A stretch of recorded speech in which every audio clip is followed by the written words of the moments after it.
अब चौथी आकृति की अगर हम बात करें तो वो है चतुर्भुज। ठीक है, चतुर्भुज मतलब जिसमें चार भुजाएं हैं। अब एक है समांतर चतुर्भुज। समांतर चतुर्भुज कैसा होगा? ये इस टाइप का होगा समांतर चतुर्भुज। ठीक है, अब इसका परिमाप इसका आता नहीं वैसा है, और आएगा तो फिर वही है चारों भुजाओं का योग। परिमाप की बात करें तो जो परिमाप क्या होगा इसका? चारों भुजाओं का योग। या एक थोड़ी सी बात और समझो कि जो समांतर चतुर्भुज है वो भैया है आयत का, जो आयत से बना। जैसे तुमने एक लकड़ी का एक वो बना लो आयत, बीच में तो खाली हो, हल्के हल्के से लकड़ी ली, अब बड़ी ने बना कर रख रखा और तुम उसके एक कोने पर हाथ रख कर उसे दबा दो तो तिरछा हो जाएगा नहीं हो जाएगा? और वो जो तिरछा हुआ वो यो है, वही समांतर चतुर्भुज है, जो का तू है और कुछ नहीं है। तो यहां पे भी हम यो लगा सके जो अगर परिमाप की बात करें जो आयत वाला परिमाप था, अगर यो ए है और यो बी है तो इसे मैं ए प्लस बी भी लिख सकूं, 2 इंटू ए प्लस बी भी लिख सकूं, और क्षेत्रफल भी इसका वही है। ठीक है, वहां क्या था? लंबाई गुणा चौड़ाई। लेकिन यहां पे बस थोड़ा सा चेंज है, यहां पे है आधार गुणा ऊंचाई। आधार गुणा ऊंचाई। ठीक है, अब इसके बाद जो है आगे आ जाएगा इसमें क्या? समचतुर्भुज।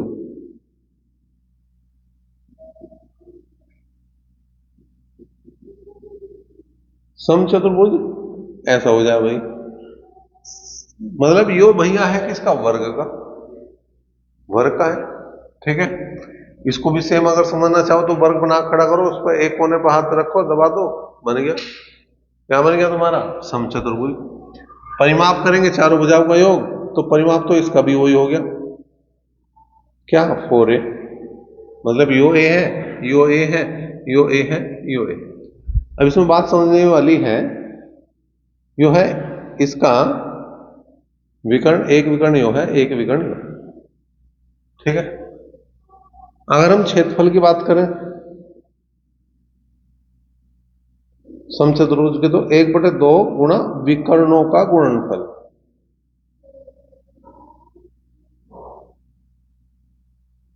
विकर्णों का गुणनफल। ठीक है, अब यहां इसमें नोट याद रखना पड़ेगा तुम्हें। क्या? जो समचतुर्भुज है उसके विकर्ण एक दूसरे को 90 डिग्री पे तो काटते हैं और समद्विभाजित करते हैं। समद्विभाजित का मतलब बराबर काटते हैं। अगर हम यो काट रहे हैं तो यो इसके बराबर है और यो इसके बराबर है। ठीक है, तो देखेंगे समचतुर्भुज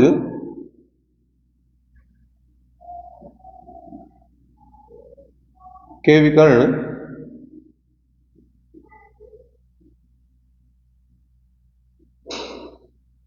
एक दूसरे को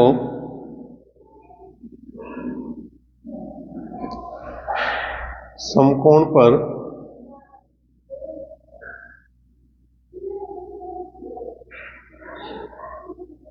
समद्विभाजित करते हैं। मतलब एक तो हो गया कि ये समकोण है सारे के सारे, यो भी समकोण है, यो भी समकोण है, यो भी समकोण है, यो भी समकोण है, और सारे के सारे क्या है? एक दूसरे को क्या कर रहे हैं? समद्विभाजित कर रहे हैं, बराबर पर काट रहे हैं। अब इसमें एक बात और ध्यान रखने वाली है। ठीक है, क्या?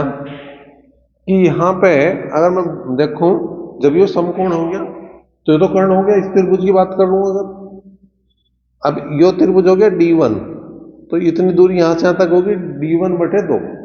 यो पूरा हो गया D2, तो यो आधी दूरी कितनी होगी? D2/2।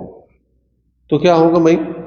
ये हो जाएगा तुम्हारा, यो भुजा है A, तो A² बराबर हो जाएगा D1/2 का होल स्क्वायर प्लस D2/2 का होल स्क्वायर। ठीक है, तो मतलब यहां पे क्या है कि भुजा का वर्ग बराबर एक विकर्ण के आधे का वर्ग प्लस दूसरे विकर्ण के आधे का वर्ग। यहां से क्वेश्चन बन जाएगा तुम्हारा। कई बार क्या करेगा, वो विकर्णों की लंबाई दे देगा और परिमाप पूछ लेगा। तो परिमाप निकालने के लिए तुम्हें भुजा चाहिए, और भुजा चाहिए तो फिर ये वाले सूत्र तुम्हारा काम करेगा। कई बार क्या करेगा, वो तुम्हें एक भुजा देगा, एक विकर्ण देगा, दूसरा विकर्ण पूछ लेगा। तो तुम क्या करोगे, भुजा है तुम्हारे पास, एक का मान है, एक विकर्ण है उसको आधा करके वर्क कर दो, और दूसरे विकर्ण का मान यहां से आराम से पता लग जाएगा।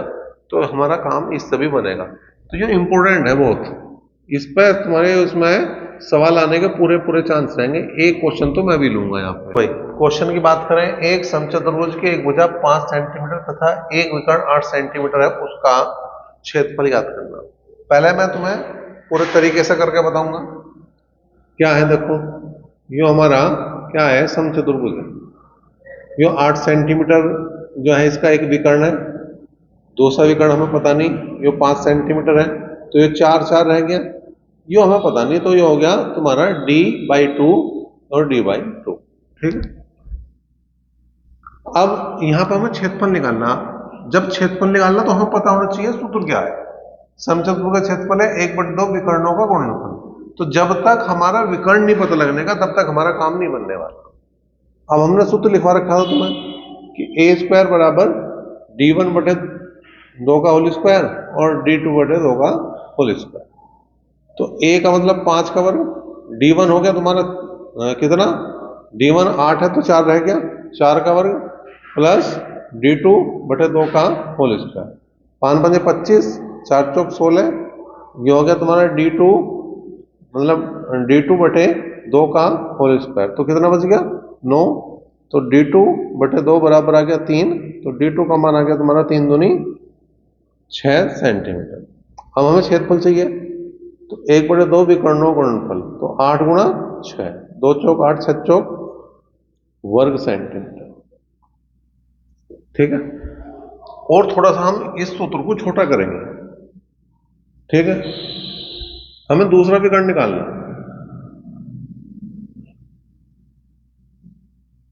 इसी का बदला हुआ रूप है, लेकिन इसमें टाइम ज्यादा लगेगा, इसमें टाइम कम लगेगा। ठीक है, क्या है, 2 इंटू भुजा स्क्वायर माइनस पहला विकर्ण का आधा। ठीक है, अब निकालना होता हमें दूसरा विकर्ण निकालना, तो कुछ नहीं, भुजा होगी 5, 5 पंजे 25, पहला विकर्ण हो गया तुम्हारा 8, 8 का आधा करो 4, 4 चौक 16, तो 2 गुणा 3 6। ठीक है, बाकी क्षेत्रफल वैसा लिखना नहीं है।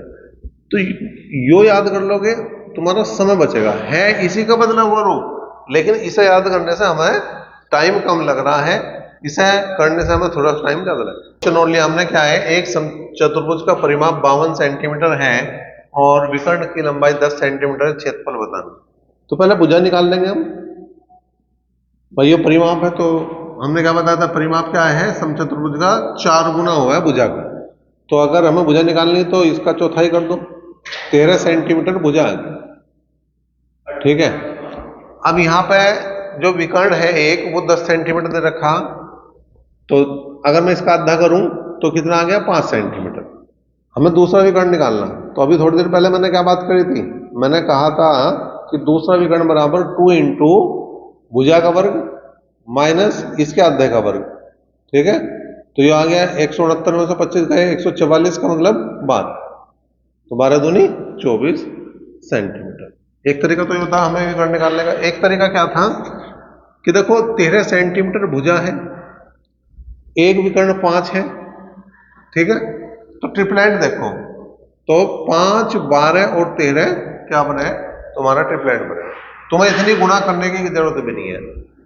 एक विकर्ण 10 हो गया, दूसरा 24 हो गया, काम बन गया। हमें क्षेत्रफल चाहिए, 1/2 24 गुणा 10, 2 से काट दिया 12 बार, तो 120 वर्ग सेंटीमीटर इसका क्या आ गया भाई, क्षेत्रफल है।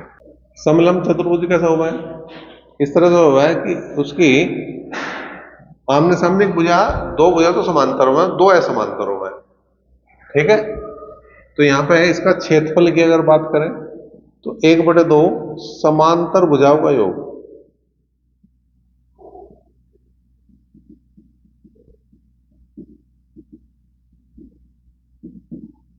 गुणा इनके बीच की दूरी। बीच की दूरी भी किनकी? समांतर भुजाओं की। ठीक है, इन दोनों के बीच की दूरी मतलब एक तरह से लंब डाल रहे हैं यो है।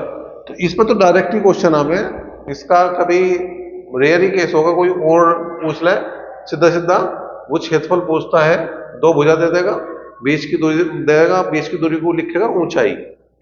तो ऊंचाई तुम मान लो बीच की दूरी, इसे बीच की दूरी लिख लो, या इसे मैं ऊंचाई भी लिख सकता हूं। और सीधा सा तुम्हें क्षेत्रफल बताना, सूत्र में वैल्यू रखो और उत्तर पाओ।